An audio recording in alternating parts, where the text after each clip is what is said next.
Endless cars of vitally needed coal are stalled by the Russian blockade of Berlin. But that is only part of the story. As the red noose is drawn closer about the western sector of the capital, switches are pulled on generators, and the fuel famine forces drastic power cuts. Berlin becomes a city of darkness as all ground communication is severed and industry comes to a standstill. But the Western Allies fight back with an airlift of 450 flights daily, carrying thousands of tons of food into the beleaguered capital, flying an air corridor threatened by red fighter planes. Backing up the shuttle are 60 B-29s, which arrive at an airfield in England, a base from which American planes once bombed Germany. Now these Yanks may fly on a mission of mercy, the feeding of hungry Germans in Berlin. These are the men whose nerve-wracking job it may be to fight their way through weather and red obstruction. So grave is the crisis that General Clay is recalled to Washington to report on the situation. He is greeted by Secretary of the Army Royal and then is welcomed by Chief of Staff Omar Bradley.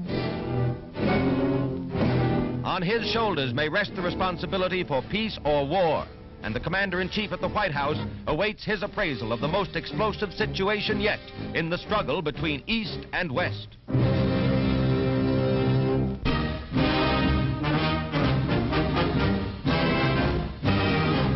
In the nation's capital, the draft is very much back in the news, and back with it, General Lewis B. Hershey, its former wartime boss.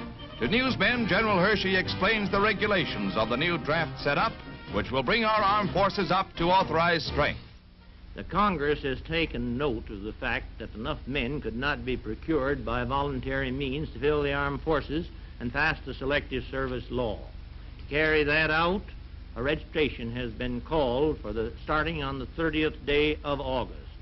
All men between 18 and 25 will be required to register. I repeat, all men. This includes veterans as well as members of the National Guard and the Organized Reserve of the Army, the Navy, the Marine Corps, and the Coast Guard. In conclusion, I want to again repeat that everyone must register. You may go to any local board anywhere, but be sure and remember to give your place of residence, because that will be the place to which your card will be sent.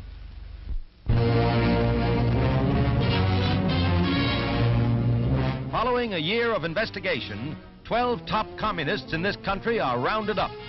Eugene Dennis, William Foster are among those arrested, with Benjamin Davis in New York, accused of advocating the violent overthrow of the U.S. John Williamson, Henry Winston, and Jack Steckel are also members of the Red Hierarchy, indicted by a federal grand jury and held on bail pending trial.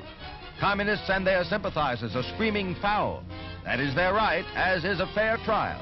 The very rights they allegedly want to overthrow protect them now as Americans. At the port of Izmir, 4 American submarines are officially turned over to the Turkish Navy.